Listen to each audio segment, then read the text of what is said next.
and all lies will be exposed. That's all. And anyone who takes that the wrong way know why they take it the wrong way. The truth is the light. I need to have another one of these. Amen, amen. Gee. I kind of. This is way over the edge. Like we it's not even over the edge. We died already. This is beyond the event horizon. Like we about to hit the vortex. Yeah, we about to hit the vortex. Yeah.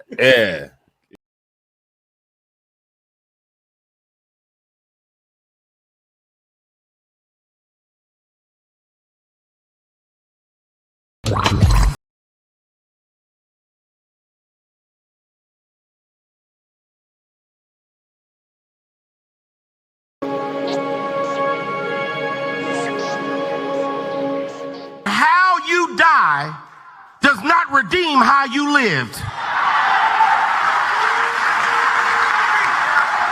You do not become a hero in your death when you are a weapon of the enemy in your life. Well, negotiations, right? Politics. And we're out of time. So you.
Hey, y'all, Gravity, any day above ground livid. Hope you're having a fantastic start to your Saturday and your weekend if your weekend started today.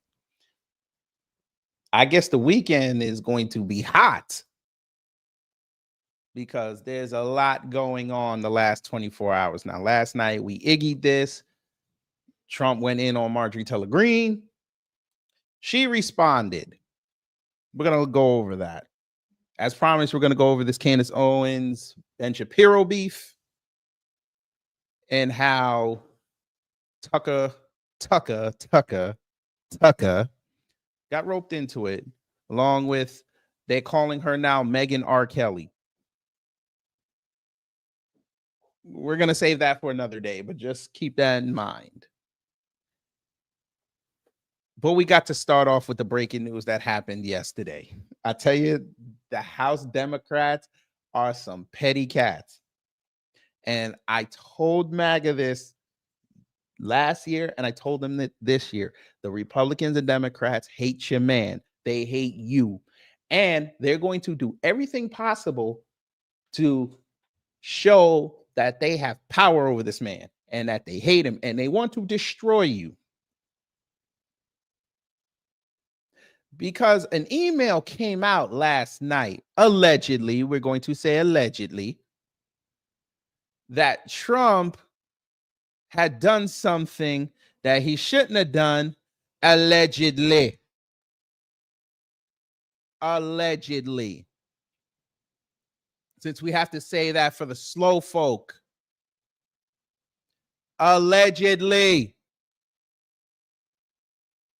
But we're going to look at it anyway. We're going to let y'all debate it in real time.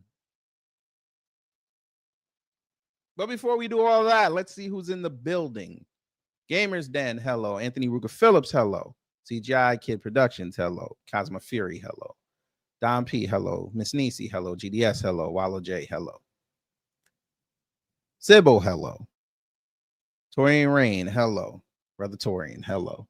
Reparations Nation, hello. Eddie Foster, hello. Rashima Rice, hello. Donald J. Plum, that's a wild name, but hello. You seem new, but welcome. Top of New York, hello. Well, your name is a little apropos today because they say Trump was topping off. Anyway, pause. Caldonia, hello. And for those who haven't said anything in the live chat or the comments, hello. But before we do, we have to start the customary house clean.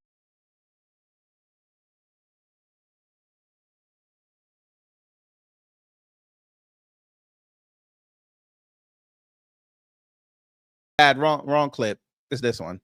Under Section 107 of the Copyright Act 1976, allowance is made for fair use for purposes such as criticism, comment, news reporting, teaching, scholarship, and research. Fair use is use permitted by copyright statutes that might otherwise be infringing. Nonprofit, educational, or personal use tips the balance in favor of fair use. Now I'm going to start the teaching. You know, let me go here. There's a growing concern in. So something, as I said, came out last night. Declassified emails with over 23,000 messages came out, but there was one in particular that they must showed.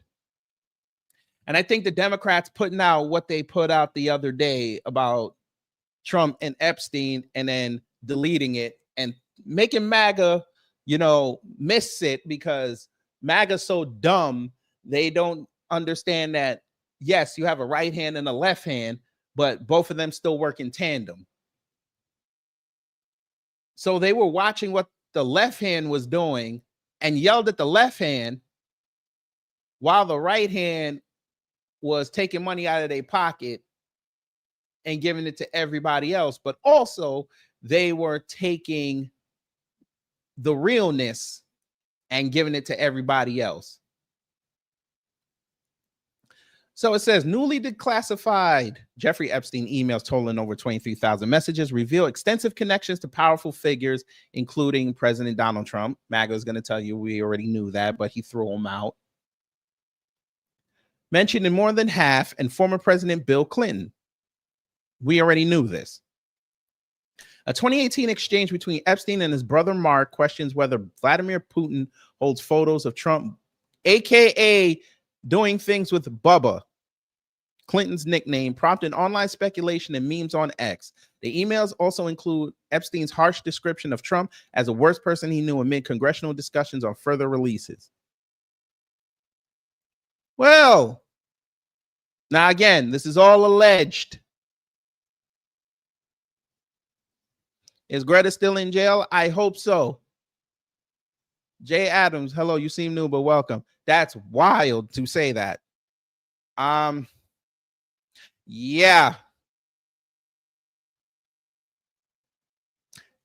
I will neither confirm nor deny that. Y'all trying to get me go to hell.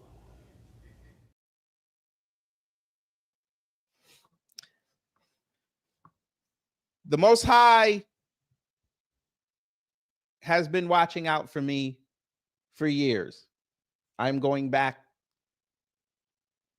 into, not so much an agnostic anymore, but he has caught me many a time about to say something really disrespectful to Charlie Kirk and said, no, don't do that. We need you. You have a purpose on this earth, and it's not to eviscerate that cold soul. That's all I'll say. But anyway, let's continue. Let's have fun. This is all alleged again. Alleged. because you know how YouTube is.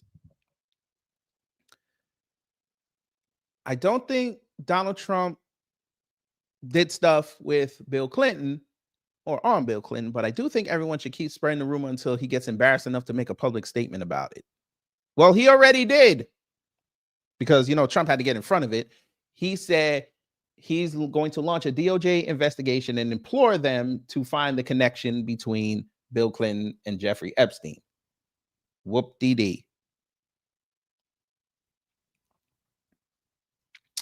So here is the alleged email where everybody was circulating last night. So this is from Monday, March 19, 2018. So it says, all good, Bannon with me. So this is from Jeffrey Epstein, allegedly. And his brother, Mark, he wrote, how are you doing? First, we did it reverse, so we got to reverse it. So it says, Mark said, how are you doing? A while back, you mentioned that you were pre-diabetic. Has anything changed with that? What is your boy Donald up to now? So Jeffrey wrote, all good, Bannon with me, referring to Steve Bannon. Okay. Then it says here,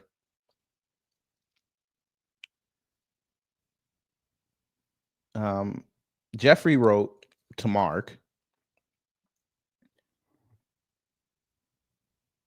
I hate when they do emails like this, but we're going to figure it out.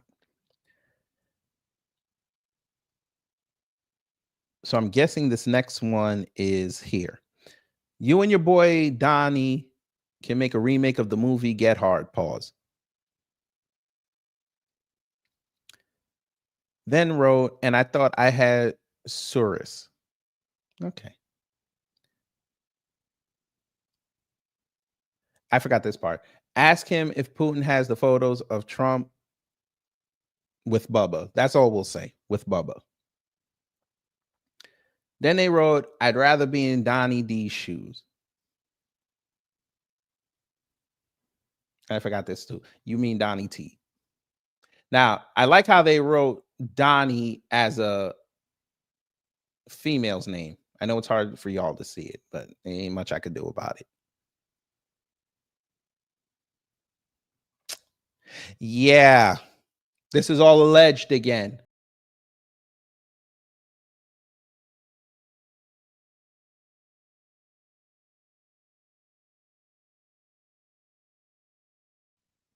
Allegedly. Now, I love to see MAGA spin control try to say that nothing happened. It's just the Dems trying to get it Trump. Okay. Now to remarks from President Trump. With the president of Harvard, who you know, who that is, Summers, Larry Summers, whatever his name is, and all of the other people that he spent time with. Jeffrey Epstein and I had a very bad relationship for many years. But he also saw a strength because I was president. So he dictated a couple of memos to himself. Give me a break. You got to find out what did he know with respect to Bill Clinton, with respect to the head of Harvard, with respect to all of those people that he knew, including J.P. Morgan Chase. Sir, yeah, Jennifer, go ahead. Go ahead. In the file, Venezuela, quiet. Well, Trump telling reporters to quiet. What a big man you are. Pause. Oh, cowards! All of them! I need these reporters to get outside and start really pressing this man. Monday has to be the greatest White House press briefing in modern history. It has to be. I don't want to hear no softball ass questions. I don't want to hear nothing. I want the first question after that broad Caroline Levitt says, we'll take questions now. And it got to be Peter Doocy. I'll either take Peter Doocy or Caitlin Collins. I need one of them to be like, listen, the email dropped.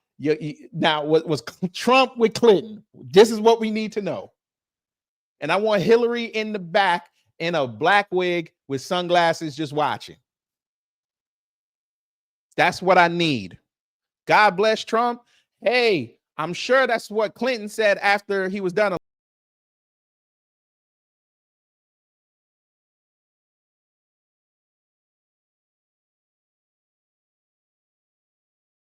It sounds on a Saturday. Akinyele is about to get hella streams today, boy. Let's go. He gave him that Chappaqua. You heard what I'm talking about.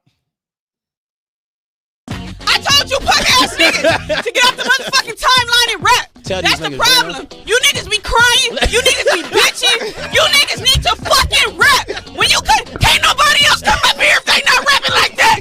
Stay your punk ass at home. A minute.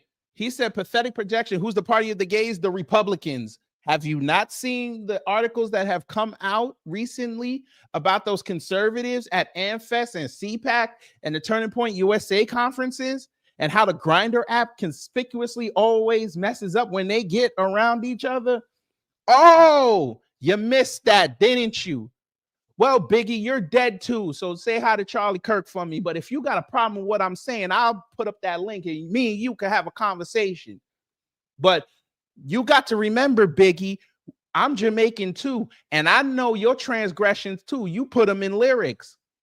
Talking about how you would go down on a woman's father just to get a shot at her. I don't think you want to talk to me. We have another one, a deplorable veteran. Respect to you. Who gives a fuck? Ha ha. Joke's on you. If you're upset that your man might have done something with Clinton, why don't you go ask him? You saw what he just did with that reporter. I'll play it again since you came late. With respect to all of those people that he knew, including JP Morgan Chase. Yeah, Jennifer, go ahead. Go ahead. In the file, Quiet. Oh, telling them to quiet. I thought this was supposed to be the most transparent administration since Biden. Are y'all mad? I'm sorry. I'm leading a nice, wholesome life. Unlike Trump, I've never gone down on a man. Pause. Allegedly. I don't open my mouth and try to tell people I'm going to do something knowing that I'm not going to do it just so I can curry favor. Sucks to be him, doesn't it? Maybe if he never said this last year during the election cycle, nobody would have remembered it. There wouldn't be a whole bunch of Republicans siding with the Democrats to go release the files. He wouldn't have stopped somebody from getting their job that was duly elected in Congress because they think that she's going to be the vote to let it go. Why is he attacking Rand Paul and Thomas Massey for saying just release the files? If you got nothing to hide, you shouldn't have anything to worry about. But you MAGA sycophants let to come in here and talk shit all day. Prove your man's not what he says he claims he's not. Sir, I'm not mad. I'm actually laughing. But again, you sound upset, Biggie. It's okay. Are you mad that Tupac cooked your ass in that video? That's okay. Come see me. I'm going to show you how mad I am. Because I know you won't click it. You're going to go back to Diddy's cell. We know this. It's okay. Marjorie Taylor Greene is trying to get Trump to wake up as the deep state got him hypnotized. Well, let's talk about that, shall we? Let's talk about that. I thought he was supposed to stop the deep state. You're saying that he's part of the deep state? He got folded in? Huh. Well, I guess this is the deep state. They wrote this, huh? I guess. Lightweight Congresswoman Marjorie Taylor Brown. Taylor Brown. Green grass turns brown when it begins to rot. Betrayed the entire Republican Party when she turned left, performed poorly on the pathetic View, and became the rhino that we all know she always was, but you kept her around.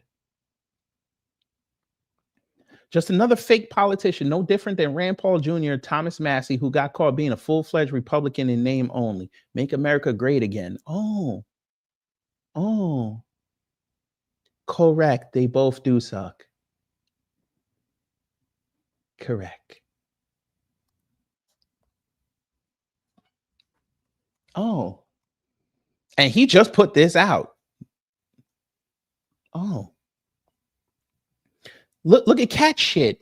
Marjorie Taylor Greene wants to be a star. Dumbasses, you already made her a star. Y'all were tweeting her all day until she asked about that AI. By the way, just for those who are on X and know about cat shit here, cat shit put out a tweet yesterday, and I've seen others like it, complaining that the algorithm's been throttling them and they've been shadow banned, even though their stuff still gets into six figures. They're claiming Elon hired a whole bunch of lefties, probably code for Indians, and they've been fucking with the algorithm. Well, you know what?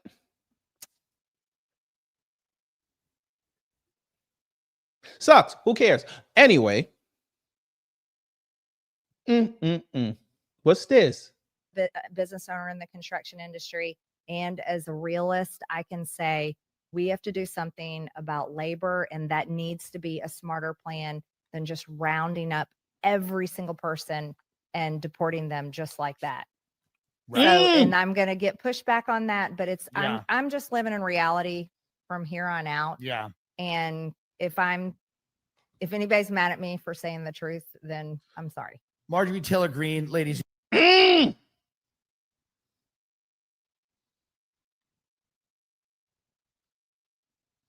How soon before she changes her hair to brown?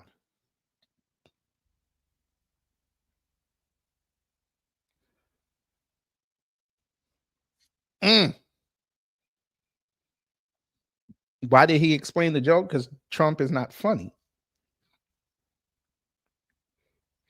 Oh, Allege, they already fought. Remember, they fought earlier this year.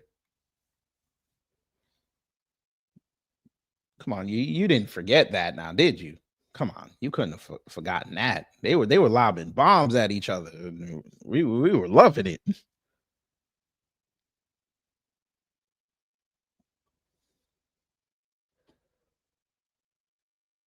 Let me see if I can find it.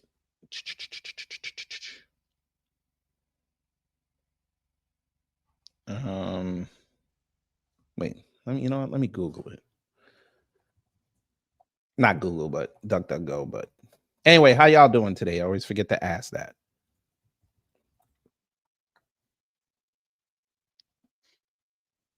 Yeah, you remember this.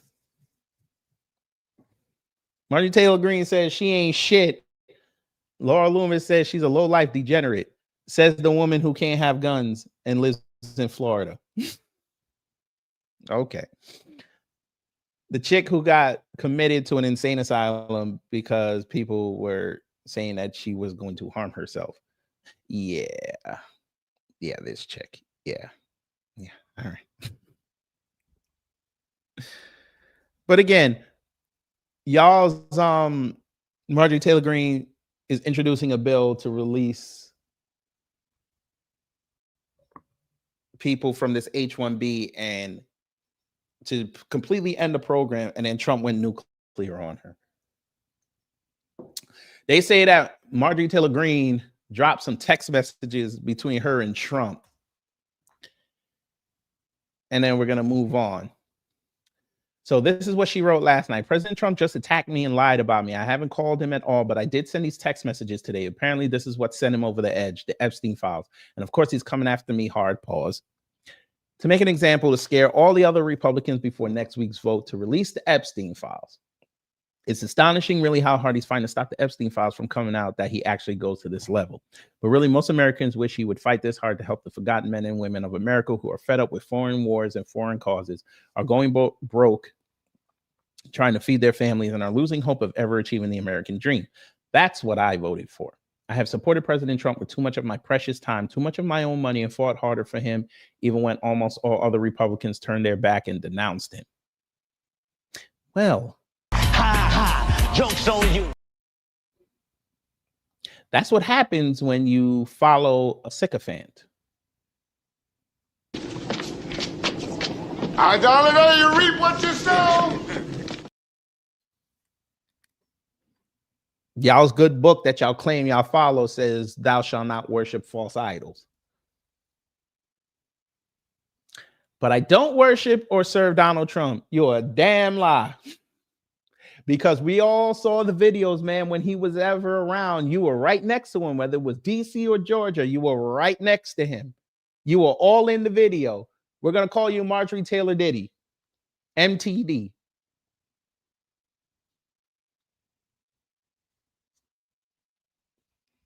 I worship God, Jesus is my savior, and I serve my district, GA14, and the American people.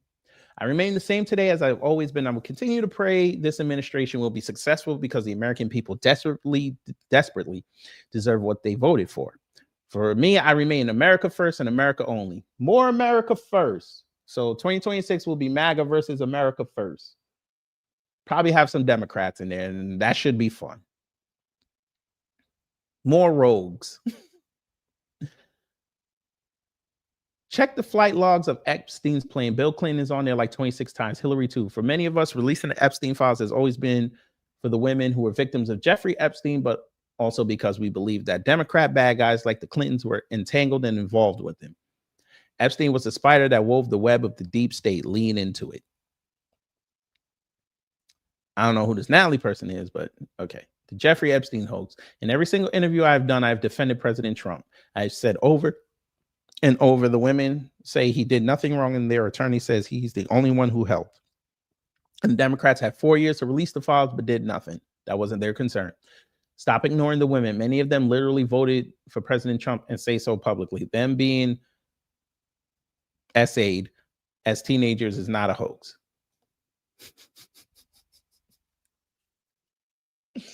Oh, boy. All right. So there's that.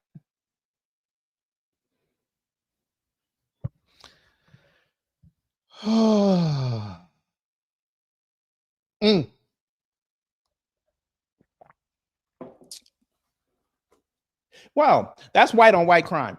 Let's continue. Enough with this white on white crime.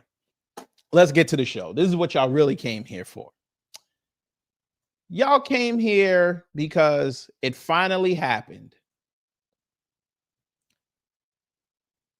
Candace Owens and Ben Shapiro are lobbing bombs at each other. And we needed that. It was getting dry over on that sector. Real dry. But now the past week, they've done interviews. They went on their shows. They've taken shots at each other. And we know how Candace is. She's a Connecticut black woman. And you know she is fake New York. So she's going to be petty. But unlike being a real New York black woman, she don't know how to really tap into that. She got to jump on Metro North to really tap into that. So we're going to do us a nice we're going to do a nice little somewhat chronological play-by-play of how we got here. We're not going to go back all the way where she got fired per se. But what we're going to do is somehow mention it. We're going to show you an article, but we're also going to show you what happened. And I think this is really where it started.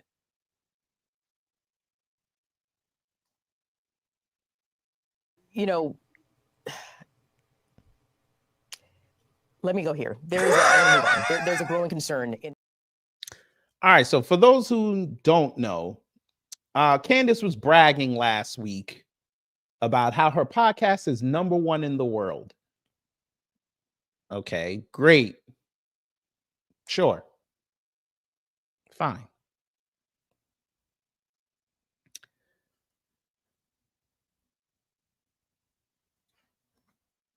This article came out and said, why was Candace Owens fired from the Daily Wire? Podcaster thinks Ben Shapiro, Jeremy Boring, and Andrew Clavin as, well, she thanks them as podcast ranks at the top. Candace Owens is seen on the set of Candace on November 30th, 2021 in Nashville, Tennessee. The show was same day aired November 30th. That's when she had the live show. And we know what happened with that. On November 6th, Candace Owens went live on YouTube and shared the news about her show being the #1 podcast across the entire world. Further in the episode, Candace talked about the time when she reportedly was fired from the Daily Wire. From the Unversed, she was fired from the company in March 2024. Hell of a day. That was a beautiful live. When Brother Torian told me about that, we cut the live we were doing, and we went live within like 5 minutes. He was up there, and I had Sister Lisa Cabrera, shout out to her, and we had a grand old time. Grand old time. In the recent clip, Candace went about thanking Ben Shapiro, Jeremy Boring, and Andrew Clavin. She said, quote, I thank Ben Shapiro, I thank Jeremy Boring. I thank the direction of travel and they realizing it before I did that I should be fired. Thank you for the publicity of the firing, Andrew Clavin, or Clavin, whatever the fuck. March 2024, Ben Shapiro, the co-founder of the Daily Wire, announced that they were severing all ties with Candace Owens. Jeremy Boring, the chief executive of Daily Wire, also confirmed the same through a statement uploaded on the internet. Later, the news was confirmed by Candace through her own post. According to CNN, since the Hamas terror attack on Israel in October 2023, Candace has reportedly shared an anti-Semitic stance and criticized Israel. She even claimed that the government was committing, quote, genocide in Gaza. A month later, Shapiro, who's a Jew, not a Jewish man, a Jew, called Candace Owens out and bashed her for her remarks. Owens, too, reportedly took a dig at Shapiro without directly naming him. Excuse me. The two parties parting ways happened in March after months of tension between them, particularly due to Candace Owens' strong stance against Israel. According to reports, the Daily Wire obtained a gag order against Candace Owens last year. Well, isn't that something? Isn't that something? A gag order. But remember, she admitted it when she was talking about black folks. It was encouraged, and it was also, what was the other word she used? And allowed. Allowed. He didn't say no.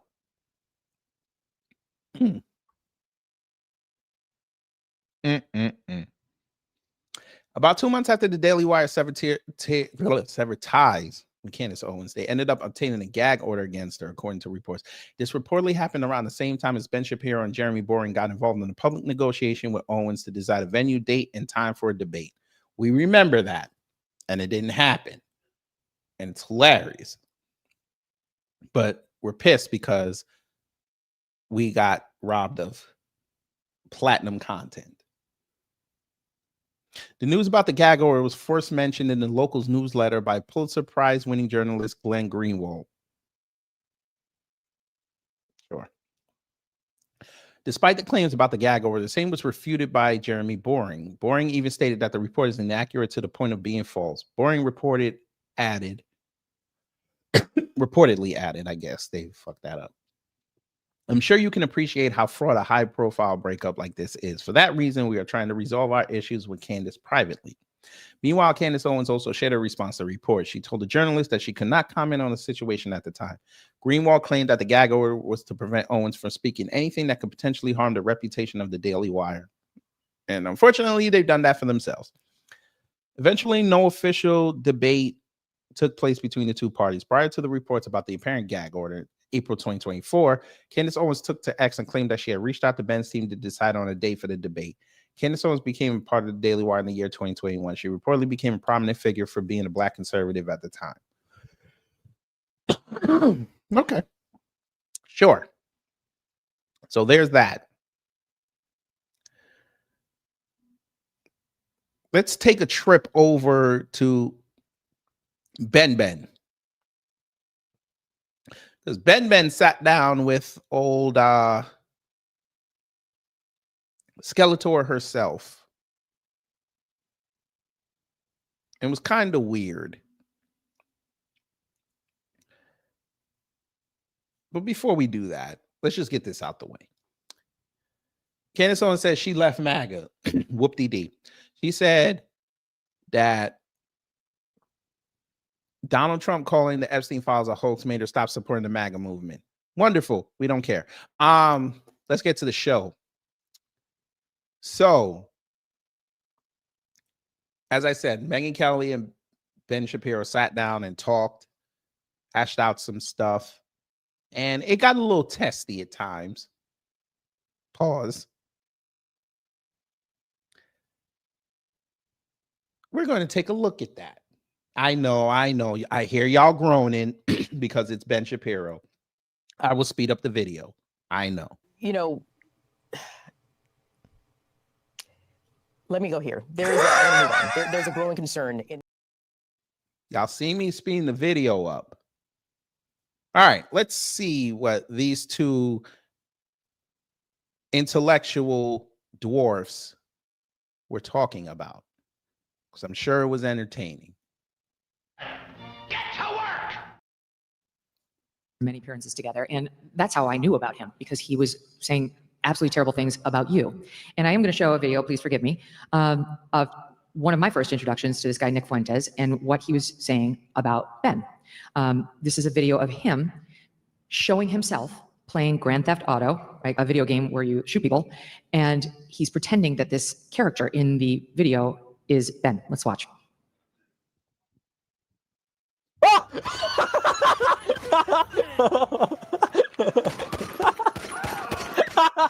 I'm going to get in trouble for playing that because it's guns. So we're going to move on. Are about me, because they really are not. They are about the fact that Nick Fuentes is a truly horrifying person who believes truly horrifying things. And again, there's a reason why Charlie Kirk despised him. There's a reason why every mainstream political commentator has been highly critical of him. It's the reason why these are not arguments. He's not a person who's making arguments. He's a Hitler-loving troll, and I say that advisedly. He literally says on his show that he loves Adolf Hitler. Okay, so the reason this has come up in recent weeks is because Tucker, your guest last night, decided to have him on last week and to completely gloss him, in my opinion. And you can make up your own opinion as to what you think Tucker was doing during that interview, but I know what it looks like when Tucker Carlson decides to be an aggressor. Wrong. If you hate the president, that makes you an American. Fuck is you talking about? I thought in the Constitution, I'm allowed to express myself freely as long as I do not precipitate violence. Y'all motherfuckers come in here, love trying to tell us how much you don't know about the Constitution or the Bill of Rights. Shut up. Interviewer, when he decides to ask difficult questions of people, Tucker is eminently capable of doing that. He did it to Ted Cruz quite thoroughly. But he decided for any number of reasons, and I try not to attribute motivations to people, that he was going to treat Fuentes with kid gloves, that he was going to not ask him about any of the things that I just mentioned, literally any of them, and to essentially... Fam, it's not me, right? Do I have to say it? Number one, whoever the camera person was, you ain't shit. Number two, Ben Shapiro, you got all that money. What is up with your shoes, sir? What is this?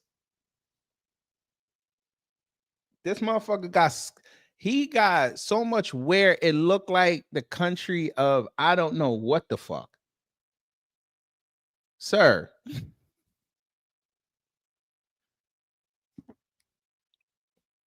All right. I guess it goes with the suit. It's okay. I'm being petty today. That's some wild ass shoes right there. But go ahead. Normalize Fuentes, act as a sort of gateway drug, or as what I call Tucker as an ideological launderer of bad ideas over the last couple of years. And this is not coming from a place of animus for Tucker on a personal level. I've known Tucker for a very long time. Tucker whenever we're in personal situations, we get along great. I think I saw that Tucker talked about how we were at Charlie's memorial in the vice president's box together, and he's correct. I mean, we saw each other, we said hello, we talked. It was very... Sir, we already know that MAGA don't like each other, but for purposes so your base could keep giving y'all money, y'all gonna be around each other, y'all gonna fake smile. We've already seen this. Y'all claim y'all MAGA, but then one little thing and then y'all start lobbing bombs at each other. We just went over that like 3 months ago with them chicks. One of them getting married and the other ones start hating, and then their stuff comes out. What happens at these conferences? People getting fingered in the lobby. People sleeping with each other's spouses. the drugs and all that. Come on now. We're not going to do this. Very friendly, and all of that. And it's also true that a couple of days after Charlie's murder, he reached out and he called me and he said, listen, I know that we're at odds, and we've been at odds for a number of reasons, mainly political. I mean, again, on a personal level, I'd go fishing with Tucker anytime. The real question is, for me, I got into this business because I care about the ideas and I care about the ideals. And so when you're determining what is conservatism, what should the future of America look like, and where do you draw the lines, those are the questions that I need to answer in my job. For me, my business is really not about friendship. I have lots of friends, people who I love, with whom I disagree on politics and don't believe they should be leaders in the conservative movement, for example. And that to me is the real question. In any case, Tucker reached out. Name names. Name names. When it comes to Candace, oh, you love dropping lyrics on her. Name names. Why do you feel the necessity to insult people? Again. Is that where's the script? Where's the script? Read the script. Is this a big defensive thing that you've got? Read the script. Why don't you read your own script? He said, we've had a bunch of disagreements, and what if we could put those aside and align toward the DSA in particular, is what he mentioned. And I said, Tucker, you're totally right. Let's do that. That would be great. In fact, the TSA, the DSA, the Democratic Socialist why America. the TSA? How did that bring you together? The Democratic Socialist America, and the reason I know. And yes, and the reason. God, she's so dry, bro. I heard when she put on lotion, the shit turned into water and oil. That's crazy. And why is she leaning forward? What are we doing?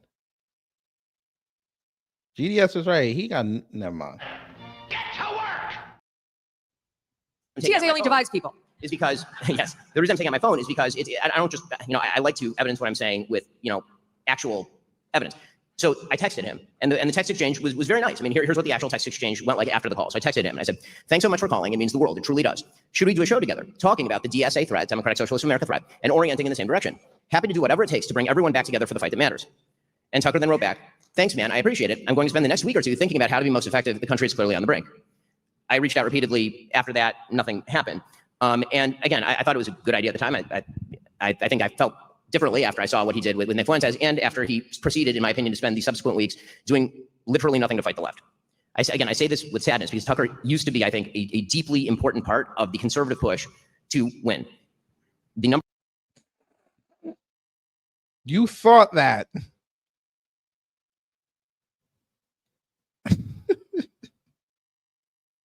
Yo, fuck nuts.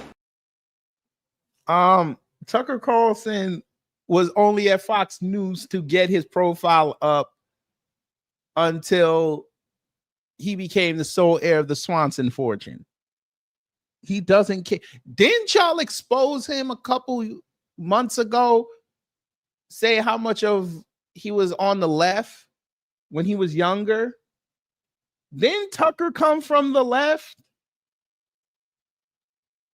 This is what I mean when I say MAGA and the right they don't vet people. They let anybody come in over their paws because it was Trump. If you were a lefty and said you love Trump, they embraced you. They gave you money. They gave you prestige. They gave you visibility.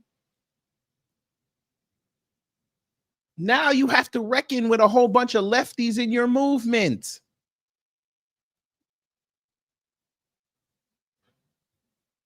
And you guys don't know how to deal with that because you guys were lefties too, and you never called out your own ever in life.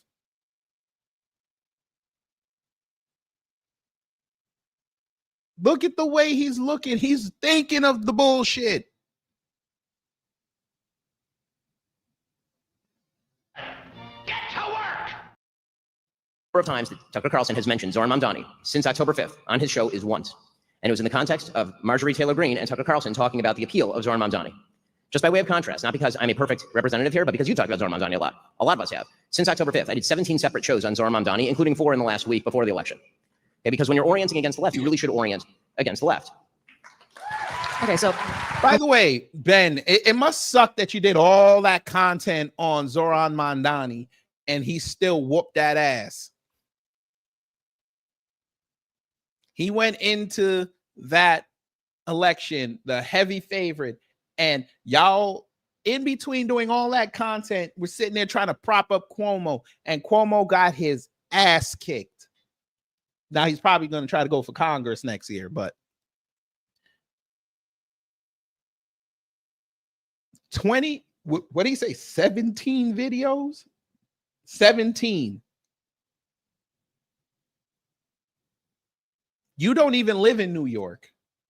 17. And it didn't make a bit of difference. But he still won't reckon that his power is non-existent. I know why he did that, though, because he got on the Breakfast Club. And it didn't matter. Nobody's going back to cite what Ben Shapiro said in front of Charlemagne, that fraud. And yeah, I said it.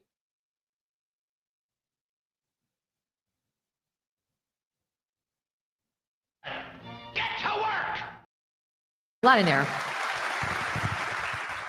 I think, just to be clear, so the breakdown from the detente after Charlie was him interviewing Fuentes. Was that the next thing that happened that led to the blow up? I mean, yes. I mean, I had not spoken a word. There so were things things that he attacked you, or you had something. No, I don't care about people attacking me, and I don't think Tucker cares about people attacking him. I mean, again, we're professionals. We're in a business where people comment on what we say publicly. But, again, this is why I think you and I differ on our angle with regard to, for example, Candace Owens. I think that what Candace Owens is doing right now is. Why are black people in this? I know she's not black. I'm just saying for purposes because white people gonna come in here and tell me that she's a black woman and we're supposed to defend her, but fuck her. But there was no reason for you to bring up Candace Owens, but you're going to see in a little while why he did what he did. Because secretly, Ben Shapiro hates Megyn Kelly. Just wait. Evil. It is evil what she is doing right now. Okay, and I say that again. But what? Because I didn't opine on whether it's evil or not, but my position is it's really none of my business. And why is it? I have a question. Why is it none of your business? I mean, you comment on these things for a living. I'm not mother of the internet. No, but if this were on the left and somebody were accusing Charlie Kirk of his wife having murdered him, I assume that you would be talking about it. Now, I hate Candace Owens with a passion, but she never said that. I hate her, but I'm not going to lie on her. She never said that. Ben, I understand you don't consume her content. I get that. But if you're going to put a statement out there on her, I think you want to make sure that you get the full statement before you say, because you don't like it when people take you out of context. Because they did that, I think, last week. They took you out of context and you had to be forced to go show the full context of what you said. Anyway, keep going. Is that what Candace is accusing Erica of? Yes. Of murdering her own husband? She's accusing TPUSA insiders and other members of the right wing, including Seth Dillon, of being involved in the murder of Charlie Kirk. Yes. Doesn't sound like she said her name explicitly, sir. Remember, Erica was not part of Turning Point USA until he,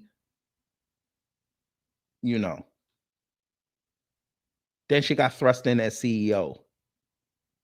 So unless you can provide proof that she was working behind the scenes, that's a very dangerous statement to make. Okay. Like I said, I don't take in that content, which is an honest statement. I don't have time to watch. No, I believe you. I believe you. But the point that I'm making is that when friendship should not, in our business, I think it's important. Listen, friendship should not trump. We don't even know each other. I understand, but even with Tucker, friendship should not trump our manifest requirement to speak out when people do and say things that are both detrimental to conservatism and morally wrong. Okay, so I don't totally disagree, but I think the way of handling that, at least for me, is much different. So I saw things go south between you and Tucker, at least from my vantage point, when you disagreed on Israel. That was obvious. And he was, well, let me just make my point. Sure. So he was saying things that were critical of Israel and our policy towards Israel. And then you did one show where you did what I thought you should have done if you disagreed with him, which clearly you did, which is say what you believe and what you think is factual and educate your audience on what you think are the real facts and give them the evidence for it. But you named him and it felt like an attack. And that to me was the beginning of the end, where he was like, now it's on, because he felt personally attacked by you as opposed to just challenging his idea. I think you named him and you kind of diminished him. And he's an 800-pound gorilla. And if you mess with a gorilla, he's going to fight. And we have never thought of Tucker Carlson as nothing like an 800-pound gorilla. He is an 800-pound teddy bear. And all you got, never mind. I was going to say something wrong. I'm going to be quiet. To me, that's where it started to go south. And because I remember that day being like, oh shit, I don't want to see this. But here's the thing. I would urge everybody to go back and listen to the show that you're referring to, where I criticized Tucker's ideas, not Tucker as a person. Tucker then responded by claiming that I do not love America. That is a direct quote. That I do not love America because I was spending too much time covering the October 7th attacks, and then proceeded in January to then say that I wanted his children to die in a foreign war. Okay, so those are different. That's a rhetorical. No, it's point. not. I'm sorry, it's not. An attack on motivation is a very different thing from an attack on an idea. His point was that you were sounding like a neocon, and he's upset with anybody who wants us to get too involved in Israel's conflict because he feels it endangers American children. Okay, the idea that, number one, the idea that I want the United States to be directly involved in Israel's conflict I is not get it. true. No, I know that, Ben. I've been urging Israel to get off of American aid for literally as long as I have been active in politics. But I'm making That clear is what not- his point was. But Like- but my point is that that's not his point. And again, none of this. So we blew disagree. we disagree on the interpretation of what Tucker has been doing for the past 2 years. And it's very difficult for me to believe that Tucker is merely anti-Israel when, for example, today in his newsletter, I mean, I can directly quote it if you'd like. In his newsletter today, he claimed that Zoran Mamdani is not anti-Semitic. This was his newsletter today, this morning.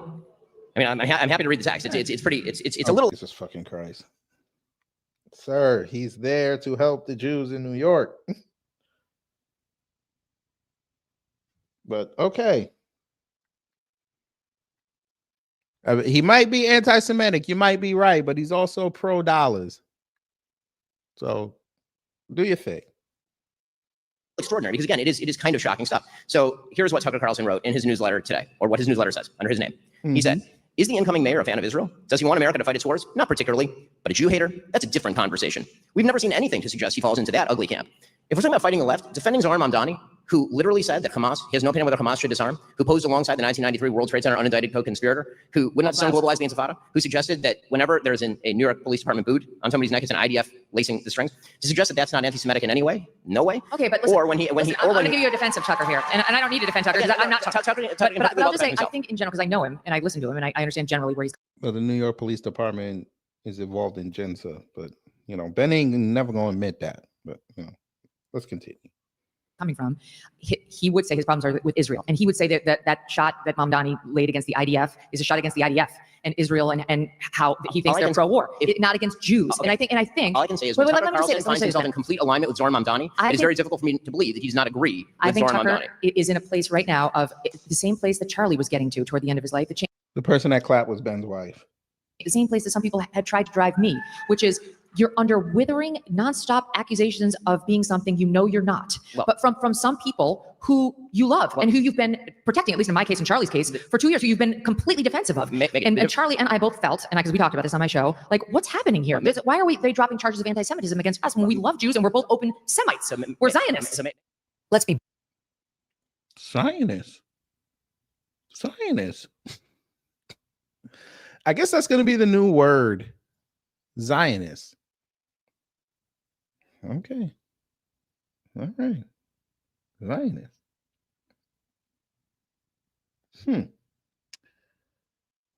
So, as I said, here's the shot. And then we're going to play the Candace Owens video. The pair was discussing Shapiro's feud with Tucker Carlson. During another tense moment, Shapiro asked her who gives a shit after Kelly repeated Carlson's defense of Venezuelan dictator Nicolas Maduro when Kelly was asked about the latest outbreak of hostilities between Shapiro and Carlson. Just to be clear, so the breakdown from the detente after Charlie's death was him interviewing Nick Fuentes. Like, was that the next thing that happened that led to the blow up? Inquired Kelly. I mean, yes. I mean, I had not spoken a word. There are things, replied Shapiro before Kelly interrupted. So it wasn't that he attacked you or you had something, she asked. No, I don't care.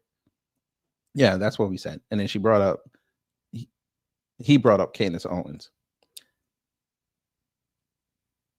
But what I don't opine or on whether it's evil or not, said Kelly, but my position is really none of my business. Is that why is it? But I have a question. Why is it none of your business, asked Shapiro? I mean, you comment on these things for a living. On these things for a living. So basically, MAGA again proving that they don't like women. So here's Candace Owens' tweet after that. Ben Shapiro took the stage last night with Megyn Kelly and lied through his teeth. He said, I accused Erica Kirk of deleting Charlie Kirk. This quite literally is made up out of thin air. Looking forward to responding to him on my show later today. And she did.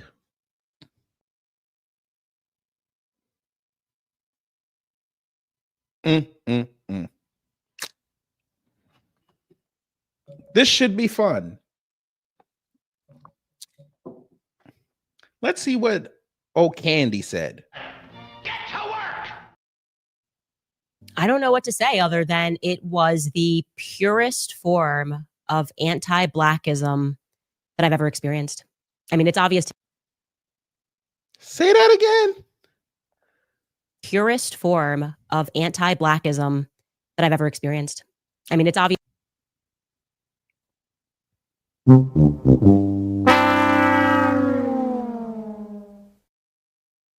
the hell?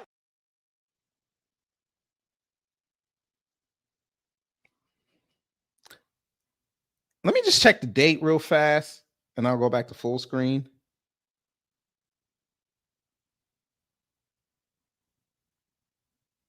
November 7th.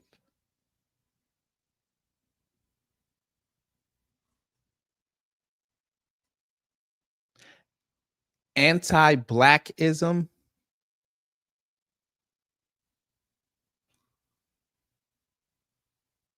Jesus Christ. Is this a joke? Huh? Are you joking right now?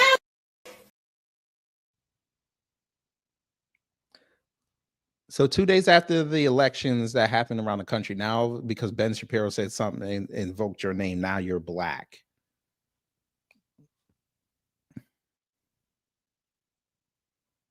You want to be with the Negroes?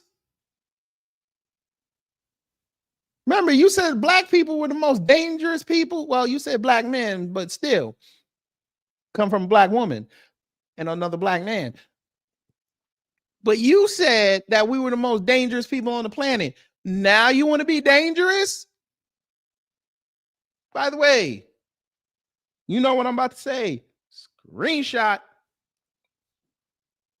Ma'am.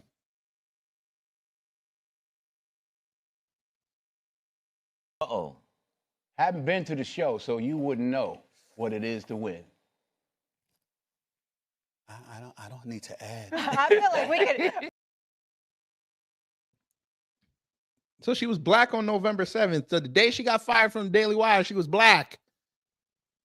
Forgot all that. Went on a Breakfast Club, acted like a black woman, and forgot about all that. Now, because Ben Shapiro attacked you, you want to be black again? You can't. That doesn't work. But you got it. You got it. I'm thoroughly invested now. Thoroughly.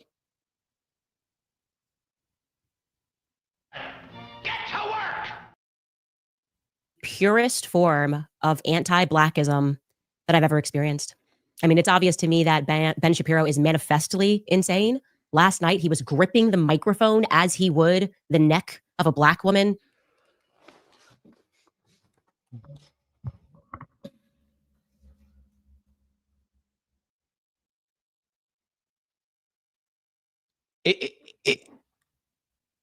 Again! It's getting even better. Now she's accusing Ben Shapiro of choking a black woman.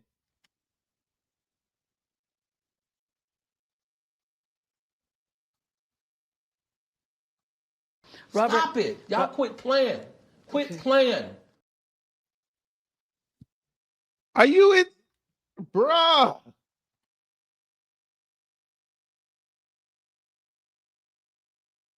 Just so y'all think and this is her video. This is her live stream. This ain't AI. This is not Sora. She said it.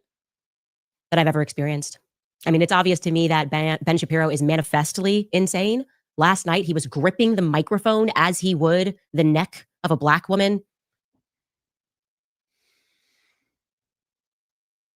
By the way, before she started this live stream, she was yelling out blood libel.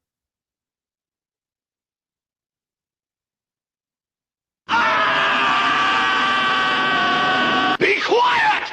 Shut up! Ah! Bro, we're not even 17 seconds into this, 20 seconds into this, and she's already put violence on a Jewish man against black people, and she claims she black.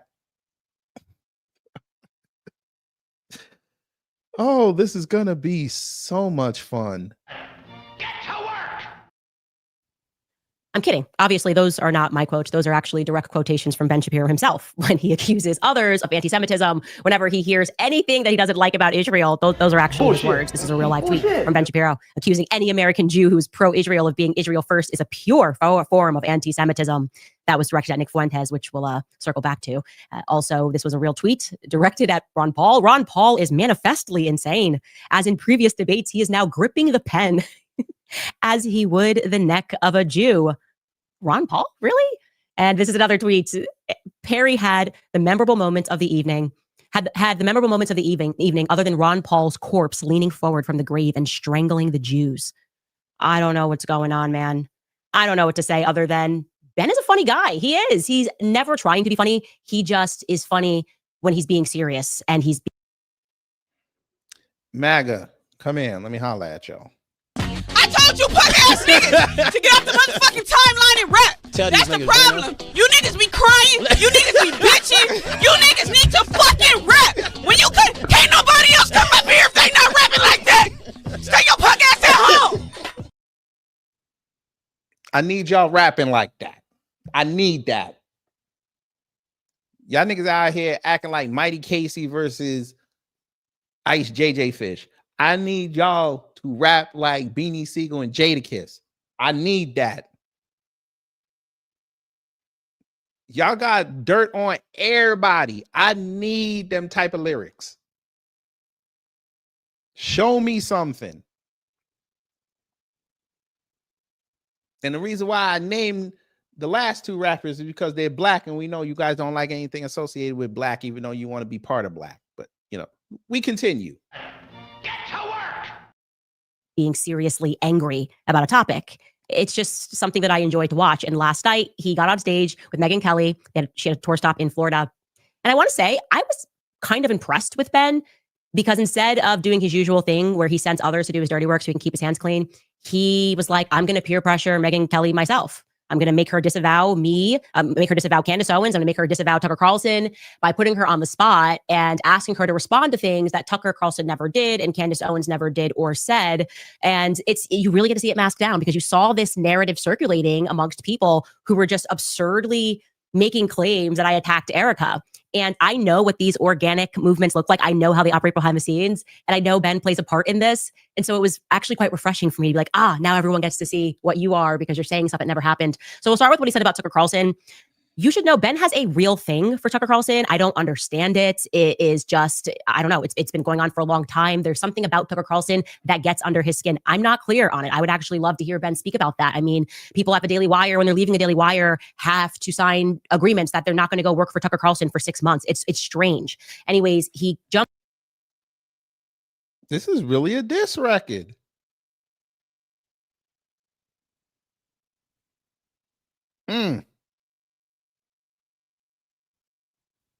Into this explaining his upset that like Tucker left him on red. I don't know. Tucker and him had a nice conversation on the day that Charlie Kirk died, and Tucker then sent a nice text because Ben had called him. And I guess Ben thought there would be more of a follow-up and there wasn't. So here is Ben complaining about that and then spinning it into the accusation that Tucker Carlson somehow supports Mamdani. I don't know. Take a listen. So I texted him and I said, thanks so much for calling. It means the world. It truly does. Should we do a show together talking about the DSA threat, Democratic Socialist of America threat, and orienting in the same direction? Happy to do whatever it takes to bring everyone back together for the fight that matters.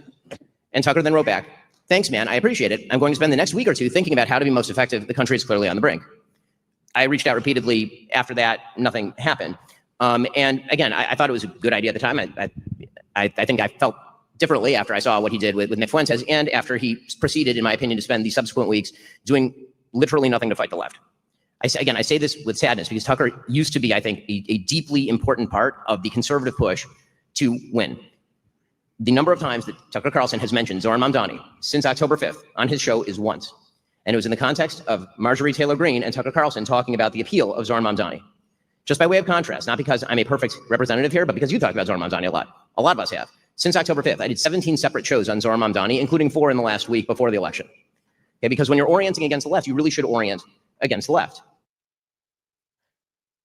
So this just makes no sense. It makes entirely no sense. He's upset because I guess Tucker doesn't want to do a show with him in the future. A lot of stuff goes on on the background that you guys don't understand. So, okay, that's on Tucker. If Tucker doesn't want to collab with Ben, that's on him. Also, it's Tucker's platform. So what it means when you have your own show, which I don't know why this shocks Ben, is you can talk about whatever you want. If Tucker wants to do 6 months and he just wants to cover sports, it's his prerogative, and people can tune in or they can tune out. That's what the free markets mean. The free markets does not mean that the very same people who tried to artificially push Tucker out of the markets, the same people that applauded him being fired, the same people that have called him an anti-Semite, then get to dictate what he speaks about on his show. That actually just makes entirely no sense. It's not Tucker's responsibility. Doesn't live in New York City. It's not his responsibility to use his platform to speak about Mamdani 17 times. It's very strange. But to the insinuation that Tucker somehow supported Mamdani and said like nice things about him when he sat down with Marjorie Taylor Greene, here's actually what Tucker said with Marjorie Taylor Greene. And you be the judge of whether you think Ben is being an honest person when he describes it in the manner that he just did. Take a listen to Tucker. It's interesting. You said a second ago that when people are really frustrated, when the system they live under fails them, they listen to voices that they shouldn't listen to or wouldn't listen to under any other circumstance. Like how did Al Sharpton get to be the leader of Black America or whatever? I mean, it's like it's a thing. Desperate people tend to go to crappy leaders, I think. And I just can't get over what happened in our biggest city this week, the very same week that everybody in DC is focused thousands of miles away on the greatest threat we face, Iran's nuclear program. I don't want Iran to have the bomb. I'm not pro-Iran, No, obviously. we're not pro-Iran. Yeah. Like, why do we have to say it? No, But right. we do. It's Yeah, dumb. there's the But at disclaimer. the same time that everybody was looking to Iran, our largest city had a Democratic primary, effectively the mayor's race, and like 32-year-old socialist who wants government-run grocery stores gets elected. He's going to likely run our biggest city. Yeah. And in the country. New York. And it's like, why did that happen? Is it because people are so like desperate for government-run grocery stores or love socialism or love like foreign-born midwits running their cities? Foreign-born nitwits.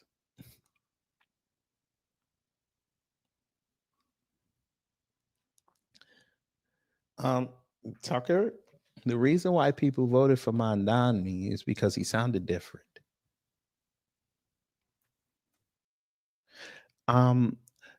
Dare I say that it was actually Trump who got Mamdani elected? I don't like saying that. I don't like saying that. Oof. Bullshit. Bullshit. No, we gonna tell you what it is. 11 people just left because I said that. Anyway, yeah. Trump's the reason why Mamdani is going into office in January. You want some more? Yeah, we might have more. You remember y'all were running around saying Trump sounds different. He doesn't sound like the normal politician. And y'all love that. Now all of a sudden Mamdani shows up and he doesn't sound like the typical politician and y'all are upset over that? You want some more? We might have more. 9 people just left because I said that. I don't give a shit. Remember, y'all went after Gavin Newsom for pulling that bullshit with his press office Twitter page. But y'all letting Mamdani live? I think you secretly like him. You want some more? We might have more. 5 people came back. Hey, check this out. Mamdani pushing socialism, right? Why did Trump push socialism this week? You want some more? We might have more. Zoran Mamdani, technically he ain't from New York, but we're going to let him live. And Trump's from New York. I'm from New York. I know how New Yorkers think. Their policies only serve to help New York. In a way. You want some more? We might have more. 3 people left because I said that, but I don't give a shit.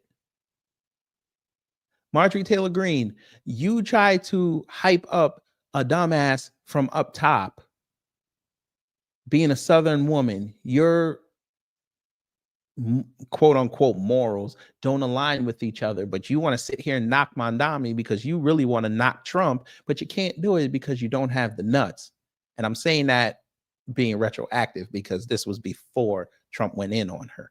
You want some more?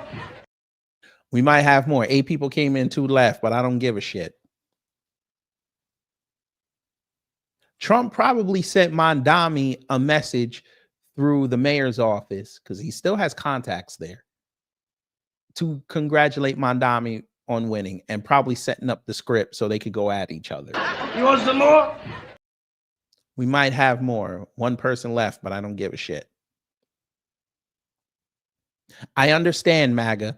Zoran Mondami will be your favorite within 8 months. You want some more? We might have more. Again, remember, Trump said one person came in, so shout out to you. Remember, Trump said he's all for Israel. He's all for the Jewish population. Y'all tried to claim that Zoran don't like Jews. You heard Ben Shapiro say it. But funny thing, Zoran was seen palling around with them Jews up there in the Bronx, there in Brooklyn. The Jews came outside for him in New York and voted him in because they want those fat city contracts. Sounds like him and Trump have something in common. You want some more? Do you? All right, bim, bam, boom. Somebody get this nigga out of my way. Let's continue. Really not. That guy was the only person in the New York City mayor's debate to say he wanted to focus on New York City. All the candidates were asked, if you could visit a foreign country, what would it be? And they, of course, all had an answer. I think most said Israel. Great. And he said, I wouldn't go anywhere. I'd stay in New York. And like, if I want to meet Jewish constituents, I go to their synagogues, their homes or whatever, but I'd be here in New York because that's what I'm doing. I'm running New York. That's my job. Well, he gave the right answer. He gave the right answer. He gave the right answer at least. And he's talking, I totally oppose his program. Absolutely. I don't think it works, but he's talking about economics. Yep. And everyone else is talking about foreign policy. So he said what I said. I am describing to you why Mamdani won, and you're angry that people are assessing why that happened. Doesn't matter how many times you call somebody an anti-Semite. People appreciated, it's very obvious, the fact that he was not focused on foreign policy issues when there's so many domestic ones to prove from. You got to learn why you lose elections, and it's not Tucker's job to get people elected, least of all in cities that he doesn't live in. Now, I want to also show you what Ben said about me because it's so outrageous and it's so dishonest.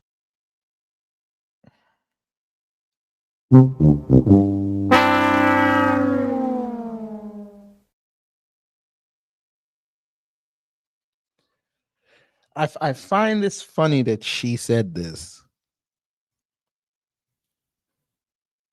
Madam, we have not seen you ever endorse one of your local candidates. I've seen you kiss the ass of Rand Paul and Thomas Massey. They live in the state next to you over there in Kentucky. But you had the nerve to say that. You got to love it.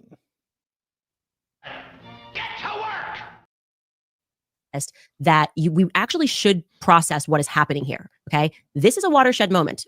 Ben does not have it together. He is very insecure, and he's going on the attack against Megyn Kelly by lying about what I said and then forcing her to react to the evil of what I never said.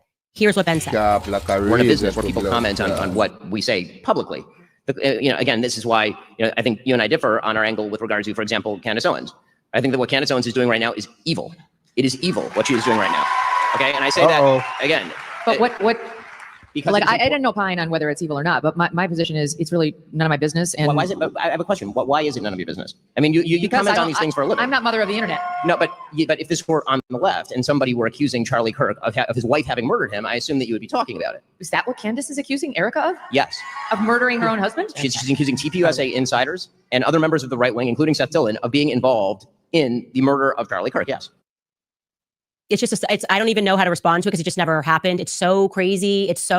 He's not even anywhere near what's happened. Anybody who's watched this show, I actually was getting flack from my audience for not covering Erica's past or speaking about her parents. I said she gave one of the most consequential speeches, and I have focused my investigation on Turning Point USA and why they're telling certain lies. Seth Dillon, I told the truth that Seth Dillon lied about the Hamptons meeting and that he was pressuring Charlie about the topic of Israel. I never once accused Seth Dillon of murdering Charlie Kirk.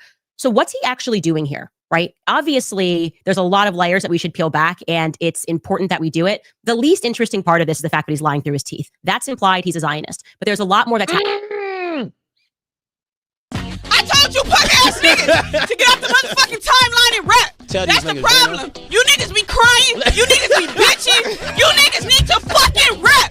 When you can't nobody else come up here if they not rapping like that. Stay your punk ass at home. This is how you rap.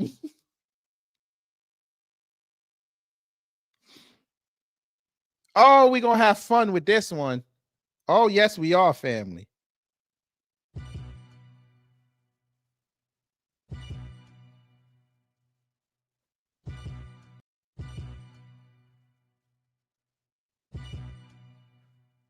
I don't even know how to respond to it because it just never happened. It's so crazy.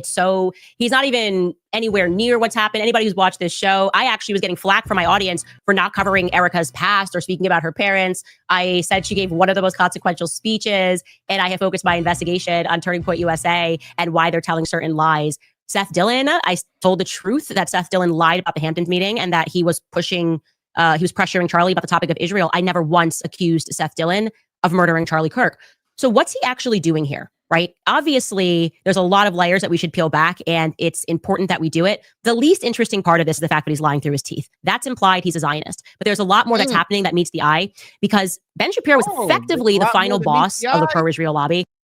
There's a lot more than meets the eye. Ben Shapiro, you calling him a transformer or a Decepticon? Which one? I know he ain't no Autobot. We know this. Which one we talking?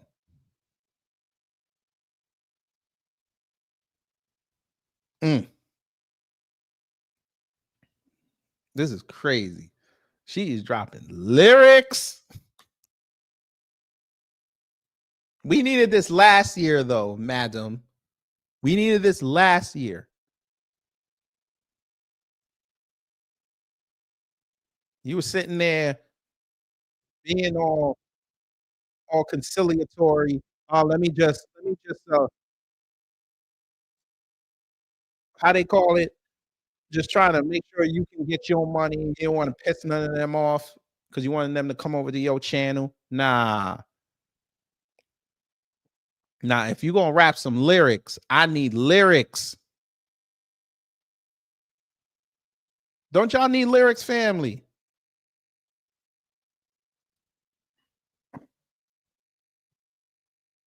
But she over here trying to play games, fam.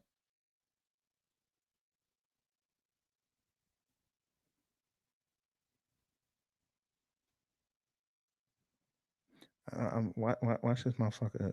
Watch this motherfucker not work. Yeah, see, I knew this wasn't gonna work. All right, give me 1 second, fam. Because we have to.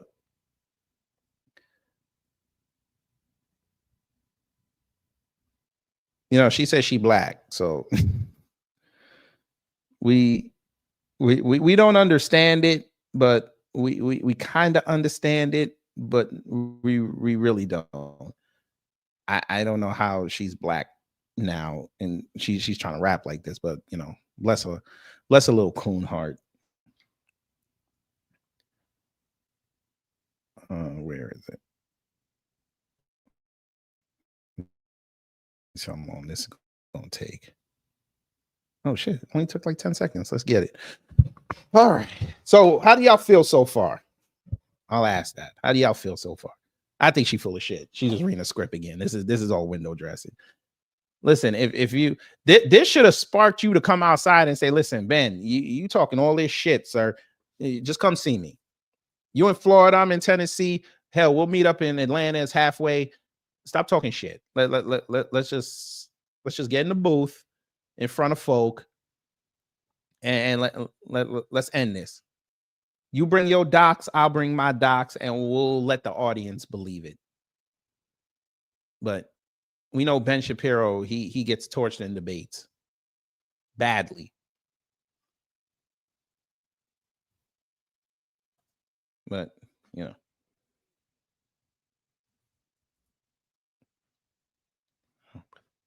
Where the fuck did you put it? Oh, boy. I'm going to let this play.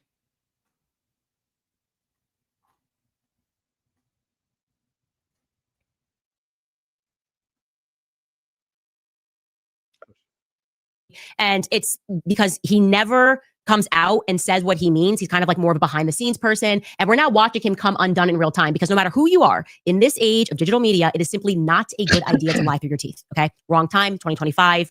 before you get the lie out, the internet is going to clock it, right? They're going to go back and be like, you lied. And when you do something like that, the blowback is going to be on you. They're going to go, actually, this now impacts your credibility. You said that Candace went out and said something about Erica. By the way, you hear the people in the background going, woo! I'm going to tell you what's happening there too. And you're going to see how this thing really works. Oh my God. Point number one that I want to make about what Ben is doing right here is just the stunning hypocrisy of it. Okay. The rules for thee and not for me.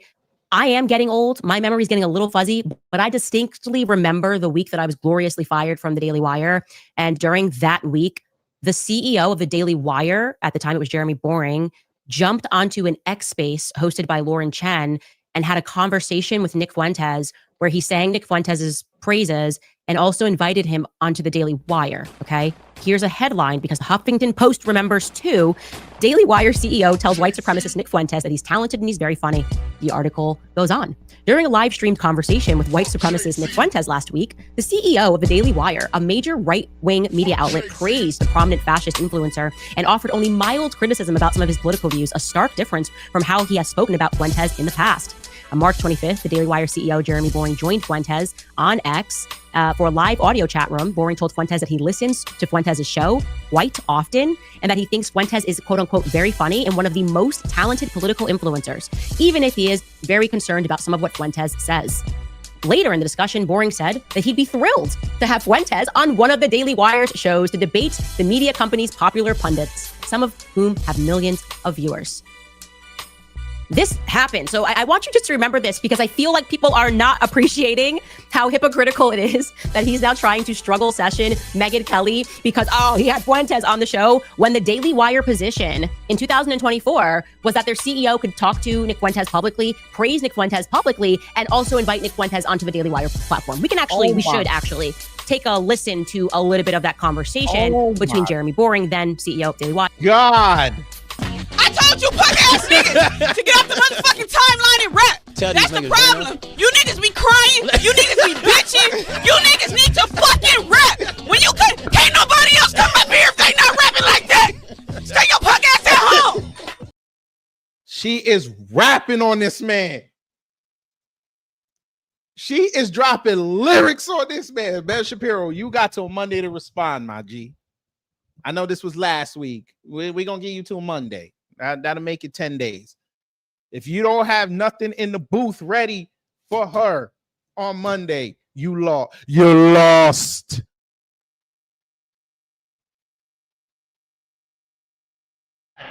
Get to work! And Nick Fuentes. Take a listen. People can say, well, I don't like what you say about this and that.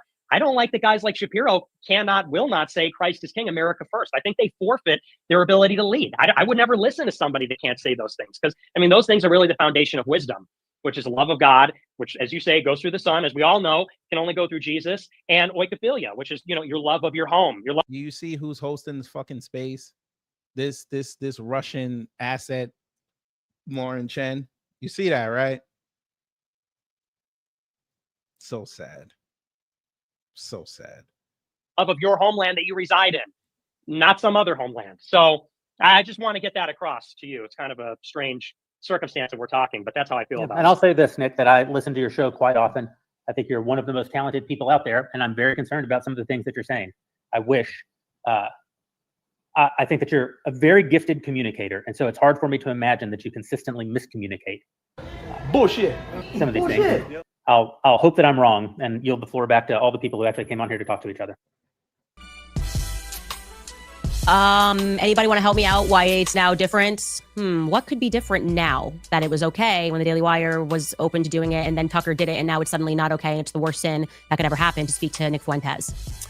Point number two I'm going to make here is the stunning hypocrisy again, okay, of him picking the topic of Charlie Kirk to pretend that he's noble, to pretend like he has to say something, even though he's lying, in defense of what's happening to Charlie Kirk's widow, when it is just a fact that Ben Shapiro did a lot of things behind the scenes to stop the rise of Charlie Kirk. It's a fact, okay? Here's another text message. I have literal hundreds of them pertaining to Ben, sending his YAF boys, the YAF boys, the National Review peeps that were coming after us, writing articles, the one that I showed in this little, our thumbnail here. We can show this conversation. yeah, it was a headline. Ben Shapiro's YAF launches smear campaign against Charlie Kirk and Candace Owens. Hey, Charlie, wherever you are, it's happening again. It's just a smear campaign. I don't know why, but this is what Ben does. And it is also interesting that when I was telling you that Ben called Charlie and he was lamenting the fact that Charlie and I had this friendship and warning him that he shouldn't have him, Charlie felt like Ben was like throwing down like slave owner vibes. And he was just like, he thinks I like own you or something, but I'm going to show you the text messages because otherwise you'll say it didn't happen. Here we go. This was, again, everything. Ben was going on people's shows and talking down about me and Charlie. And he said, you're bigger than Ben now. I'm walking into the White House yesterday. I realized that. I said, I know, he hates it. He said, we just have to treat him like noise. He wants you to punch down to him. His respect amongst movement fighters is quite low. I feel just like he shouldn't have him. Charlie felt like Ben was like throwing down like slave owner vibes. And he was just like, he thinks I like own you or something. But I'm going to show you the text messages because otherwise you'll say it didn't happen. Here we go. This was, again, everything. Ben was going on people's shows and talking down about me and Charlie. And he said, you're bigger than Ben now. I'm walking into the White House yesterday. I realized that. I said, I know, he hates it. He said, we just have to treat him like noise. He wants you to punch down to him. His respect amongst movement fighters is quite low. I feel like that's relevant right now to what Ben's doing. He wants to egg on this fight because he's lost a certain bit of respect. And then Charlie goes on, you got in his head, which is terrific. The Ben thing involves me more than he wants to admit. And then we went on, and this is the same conversation. He knows that Jon Snow, he's using a Game of Thrones reference, is stronger as the dragons fly higher.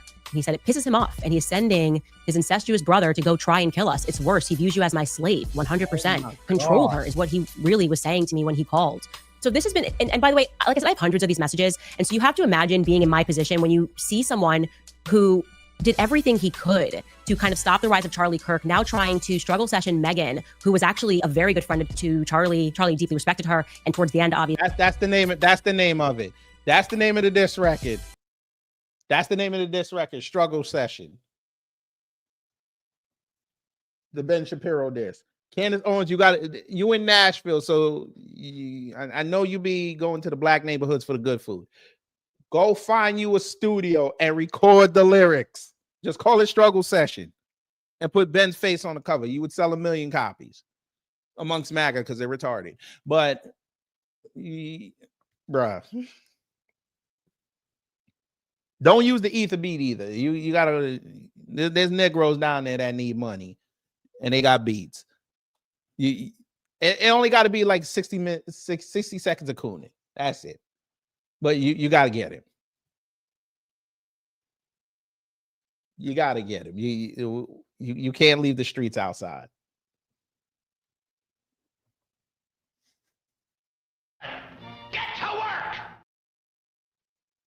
She took a very principled position on telling the truth about what he was going through. And Charlie dies, and suddenly he's like, I care about this evil that could be happening. Candace is investigating who killed her friend, and she shouldn't be doing that. I mean, there's no way to spin it. What is his suggestion here? That me asking questions about Turning Point USA somehow means that I'm blaming Erica, who wasn't even working for Turning Point USA when Charlie died, because now she's the CEO? Of course he doesn't believe that. And it is just, to me, it is truly so gross to do this to a person that you know you tried to block, and you just, now that he's dead, I guess you want to sort of rewrite history. That's what you're trying to rewrite history and pretend that you're his ardent defender. Now, another point that I'd like to make is the stunning hypocrisy again and again when you stop and you consider that he's pressing Meghan and referring to this as an evil, the thing that I never said or did. But this is the same Ben Shapiro that roots the destruction of Gaza on. He supports and congratulated Randy Fine, who has literally tweeted laughing at photos of dead Palestinian babies. But I guess Tucker Carlson speaking to Nick Fuentes is just so much worse than celebrating, and not just celebrating, interviewing a man who is committing an actual genocide, okay? That's not up for debate. That's what they're trying him for. Bibi Netanyahu is committing a genocide, and Ben Shapiro sat down with him last month. And do you guys think he pressed Bibi Netanyahu on the point of a genocide? I don't understand how you could just go out there with your hair on your chest and you're just like, yeah, how dare you? How dare you not make a comment, Meghan, about Tucker Carlson? How dare you not make a comment? I care now about Charlie Kirk now that he's dead. I care about him and what's happening. Candace trying to find out who killed him. That's evil. You're lying. You lie when you have nothing left. So the question becomes, what is Ben actually doing here? Because it's certainly not principled. I think we can put that to bed. It's actually also risky behavior when it comes to Ben Shapiro. Like, he doesn't usually come out of the gate like that. And I think a couple of things are driving this unforced error. One, I do believe that he is actually scared of Nick Fuentes, okay?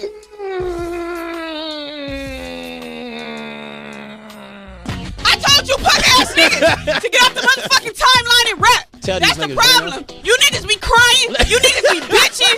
You niggas need to fucking rap. When you could, can't nobody else come up here if they not rapping like that. Stay your punk ass at home.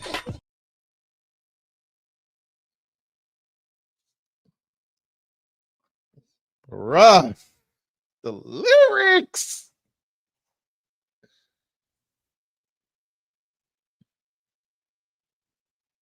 I think that fear comes from guilt. Nick's backstory, don't care what you think about him. You already know I don't like Nick Fuentes because of how he treated me. But the backstory is compelling. I learned the backstory listening to Jeremy Boring, the former CEO of Daily Wire, sit down with Nick. So I was right after I'd been fired, and I didn't know what Ben and Jeremy admitted that they did to him. And so I think if you artificially push somebody out of the market, and Ben has never come out and denied anything that Nick Fuentes has said. Also, Jeremy Boring didn't deny it in a conversation with him. So we have to assume the story is true. And given what I know about what happens now, I think, and what Charlie was going through, I think we can all realize that Nick was an 18-year-old kid, like he told Tucker, and now the whole world knows the story. He started asking questions about Israel, and he got artificially pushed out of the market when he had his whole life ahead of him, okay? And now, when they did this because they wanted to rid themselves of Nick Fuentes, who then became angry about it and definitively has said very offensive things on the internet, but also he was 18, 19 years old. Now you see him on Tucker Carlson. You don't like Tucker Carlson, and I think it makes him uncomfortable. I think we're in Harry Potter, right?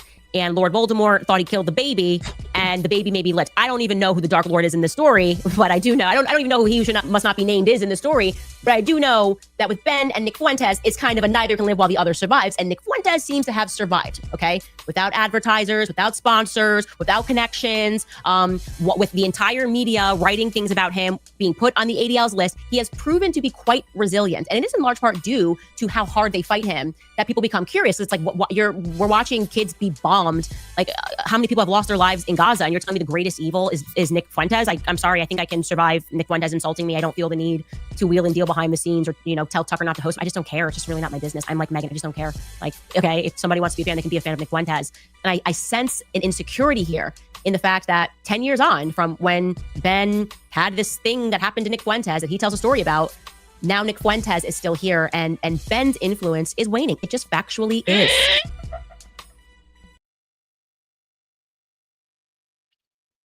Sharp like a razor to blood clot. Oh my God. I prayed for this and it happened.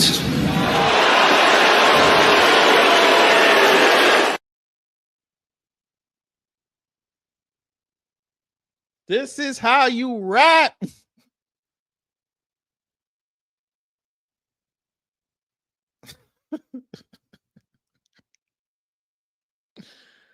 Oh, wow. Let's get it.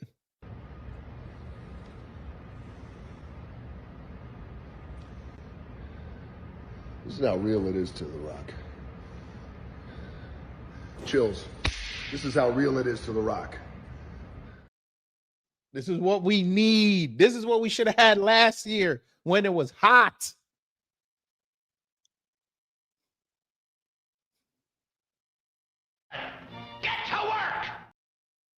Okay.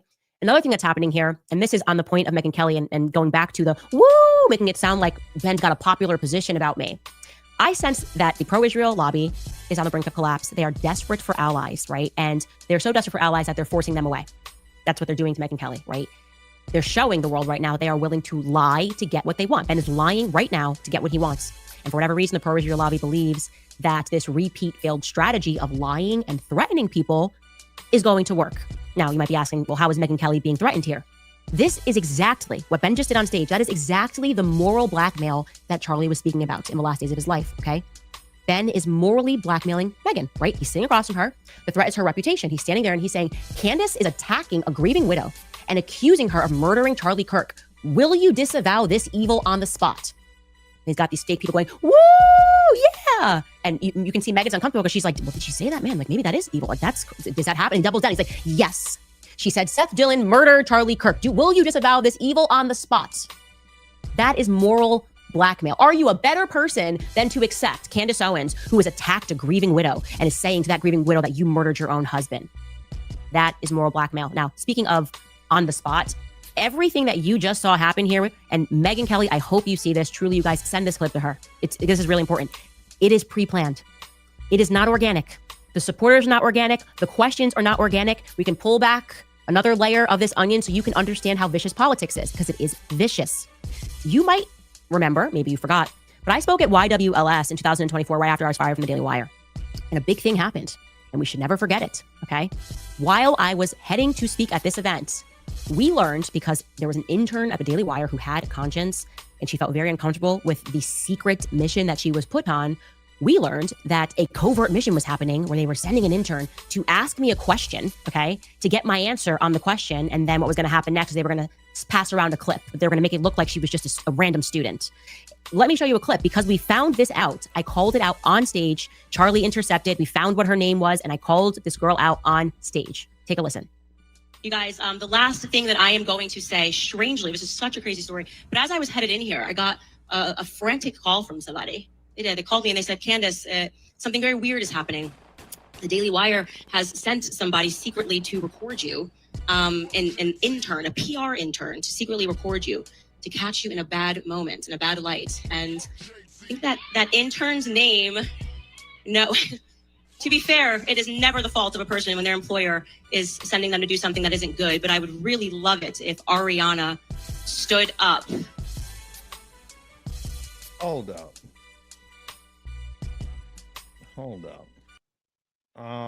Antone, what the fuck? Who are you talking about, number one?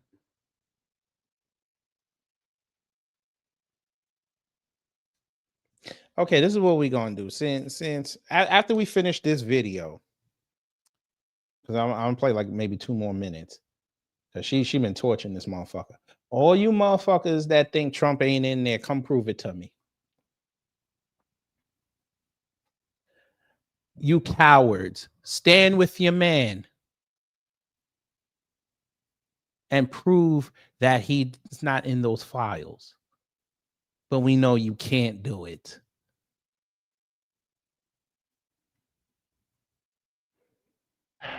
Get to work! Yeah. Okay, maybe that's a little too intimidating for you too, but apparently she got an email at 10 p.m., hopped on a plane, is pretending to be a student. And so I do just want to say to Ben Shapiro,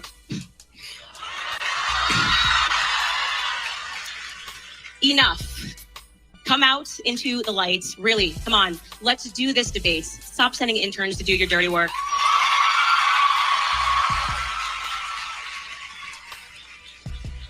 I don't bite. I'm down for the debate. Charlie Kirk says he will fly you out.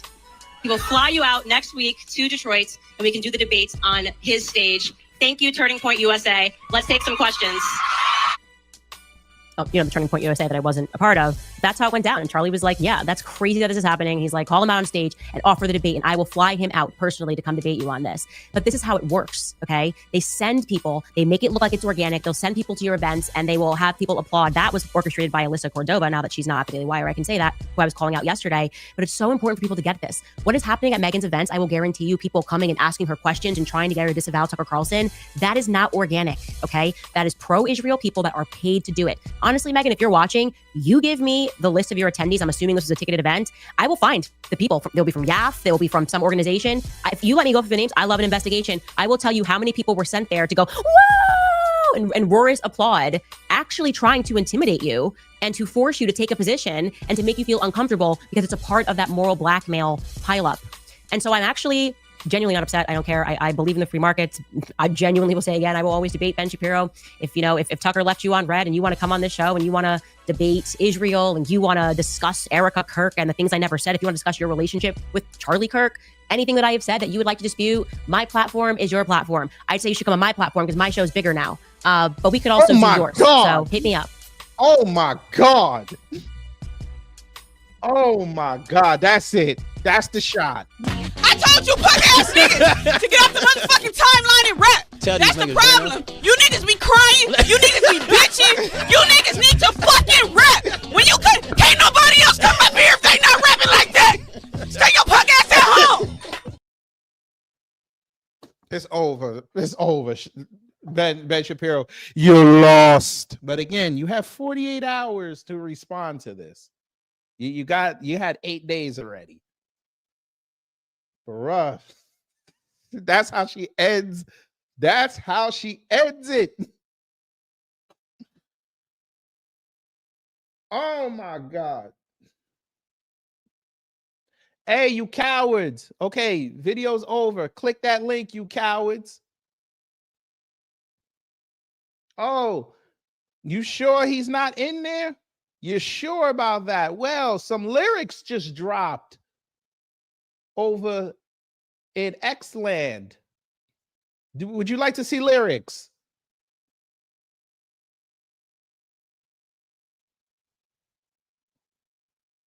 You know, let me go here. There's a growing concern. I need y'all to explain this.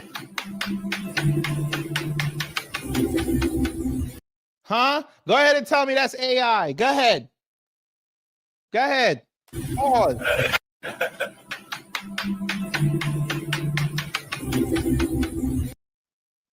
Look at him starry-eyed looking in that man's face. Pause. He paused. I said pause, nigga. Mind you, LeBron is spending $2.5 million on his body. Pause. I would give it to Barkley. Pause. That's crazy. Yeah, that is crazy, but I'll let you go. Pause. It's a luxury to have a big man. Pause. They gave him the soft one. The hard one. Pause. Pause, nigga.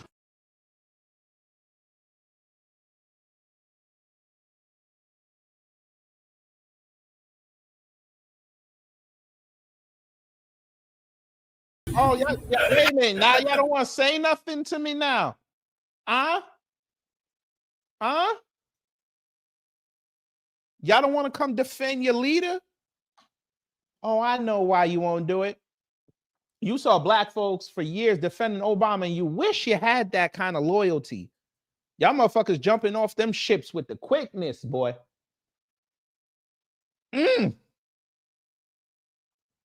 The MAGA Nina, the MAGA Pinta, and the MAGA Santa Maria. That crew, man, they'll get to their destination faster, boy. The way y'all hopping off. The fuck? But I knew it. You pussies love to talk about, oh, you're hating on Trump. Motherfucker, he the one saying the dumb shit online. It ain't me. Maybe you should tell your man, stop talking so much. But we know you won't do that. Because you guys are cowards. You hear me? Cowards.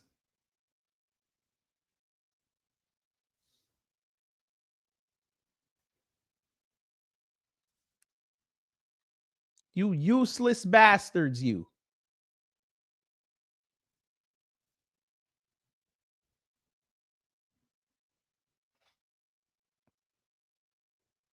Still sitting back there not saying a word.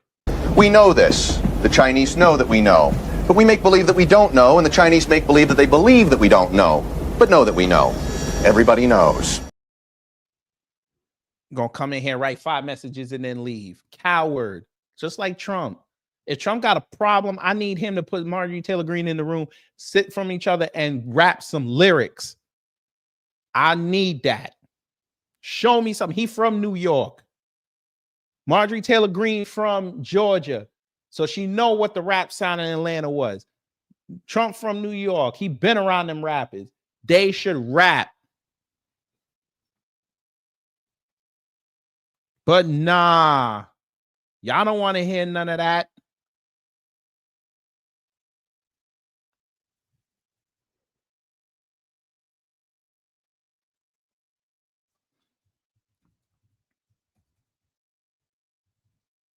Don't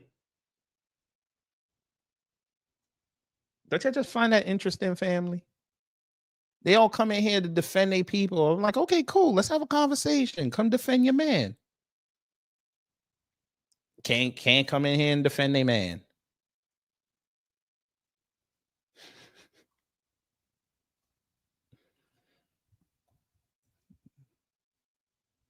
But anyway, anybody could click that link. Let me know how you sound about these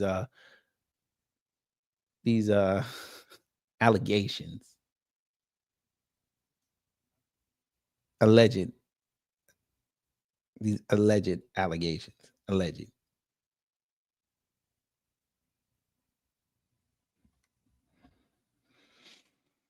But anyway, we'll put it in there again. And y'all can either say something or I get ready for work. It's up to y'all. But yeah, that again, this is all alleged. This is all alleged. He said, what's there to defend? Are you serious? Yes, they want to defend. They say that he threw him out because he stole employees. Okay, that's wonderful. Show me something.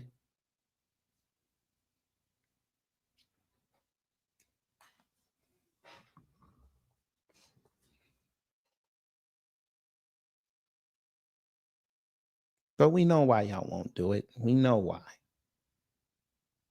Because you'd have to come up here and explain to me, to my face, why you would defend what any of them adults did.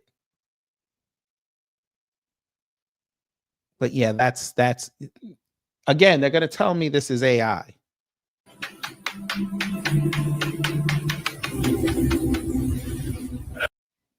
By the way, that's pause.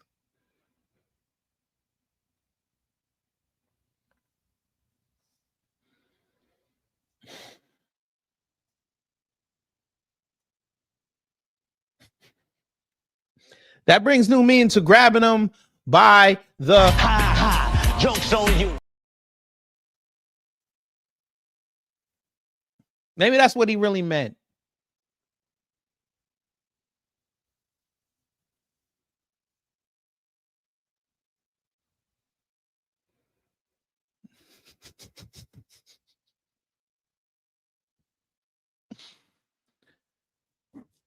Oh, see, good. Come prove to me it's AI. Come on, Lifetime. Come prove to me it's AI.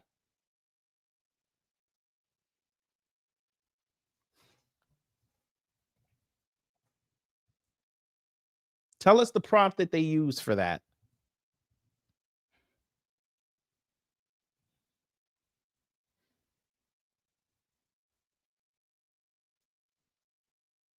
Yeah, sure.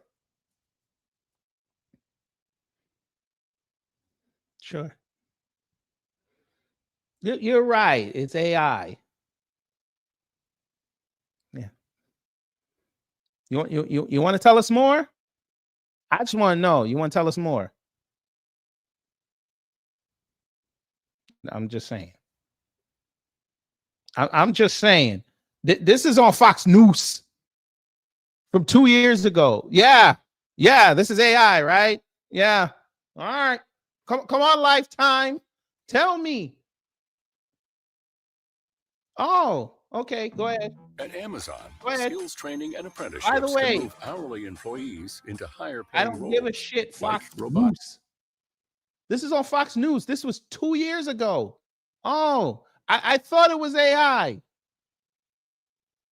Why is his hand all the way down there? Explain that to me.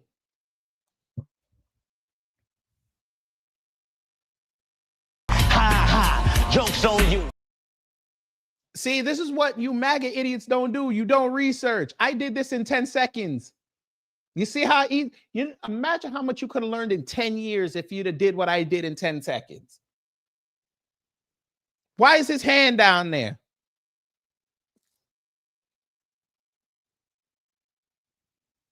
Good. We understand why it's a jackass, you clown. Because they're jackasses. And the Republicans are an elephant because they don't forget their quote unquote beginnings, which were Democrats. Thank you.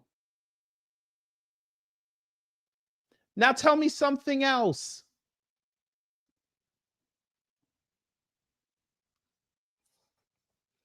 Explain this to me. Lifetime. Time's up.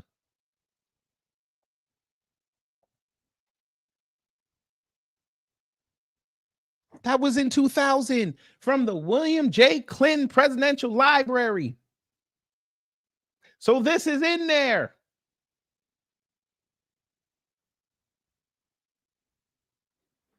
Wonderful. We don't care. He's dead. And he didn't want to free the slaves. We don't care. Somebody shot his top hat off with him in it. Who cares?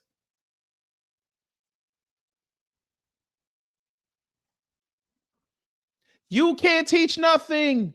You still haven't explained this picture that's on Fox News's page 2 years ago. You telling me that's AI?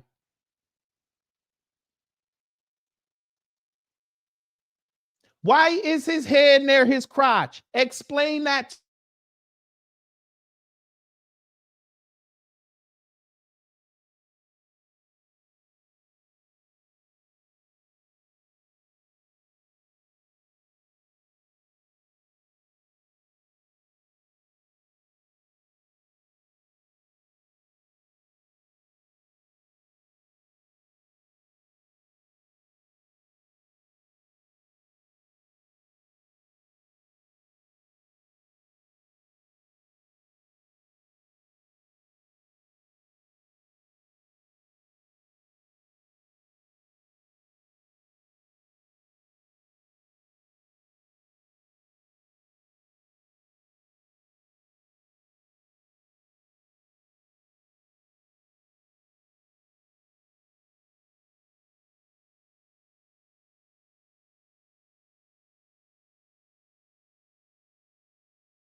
I'm back. I don't know what the hell just happened. I ain't even gonna hold you. My internet just stopped working. I don't know. That's crazy. That's insane. Well, since the NSA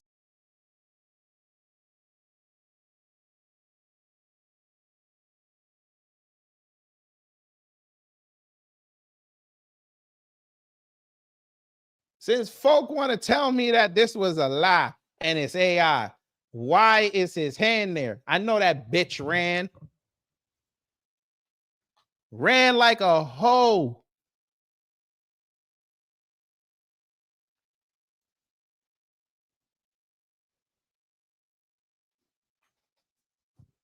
What's wrong? I'm just saying. You still haven't explained to us why his hand was there. I need to know. Tell us. Because I'm from New York, so I knew that background in the video. I knew exactly where that's from. That's from the US Open because I've been in one of those boxes. I know your poor ass has never been there. So you don't know. That's why, for those who thought I was lying, look what I put in the search box. Clinton, Trump, US Open. Yeah. Interesting. And again, this was Fox News that put this out there. They put that in their article. I didn't make it up. Huh. But we know, like a bitch, you ran because you couldn't answer that. See, when confronted with tough questions, they can't answer that.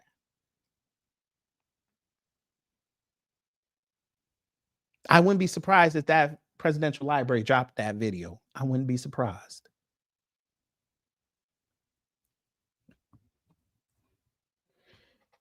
Hillary knows.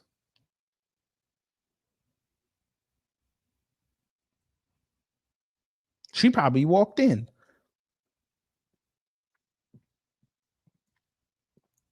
But again, there you go. Oh, he's in there. Oh, 2016. They have the same goddamn picture. Oh, we made it up though, right? Why is his hand all the way down there? Huh.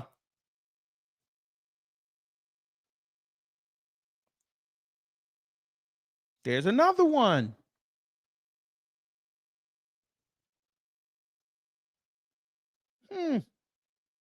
Now, again, this is all allegedly, but I find it funny. Look, there he is on the court. Same outfit. Huh. I'm sure I made these up. Yeah, I made these up, right?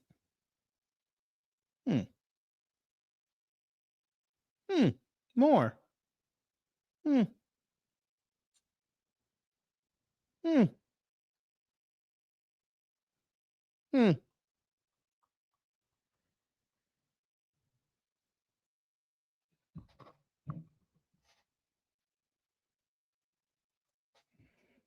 But that's okay. That's okay. Anyway, y'all, I'm going to get ready for work. So hopefully you learned something. If you did a dumb job. If not, I try to be better next time. We will see you when we see you. The schedule is going to be different from now on because of work. So we're probably going to move talks to Thursdays now. And it's probably going to be in the evening going forward. So we're probably going to be doing it around 6 o'clock on Thursdays. That may be the new sweet spot. We'll test it out this week. If you like it, we'll go forward. If not, we'll think of another time slot. But yeah, man. Y'all enjoy the rest of your day. Y'all take care. Stay safe, and you know what to do when the agents of chaos come to mess up your existence.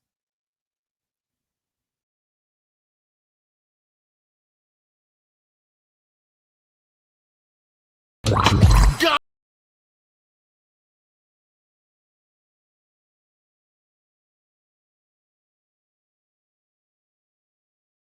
it goes! Time's up. Get your ass up! We gotta get out of here now! But did we have a good time here? Hello? Gotta get your groove on.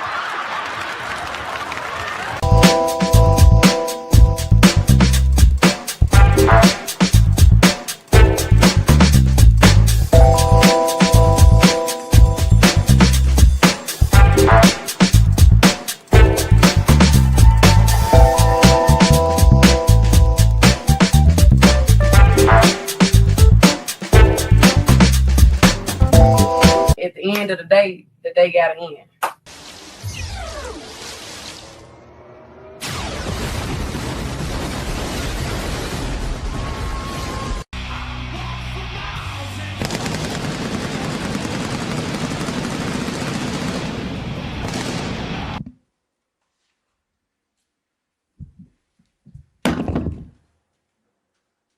That's it.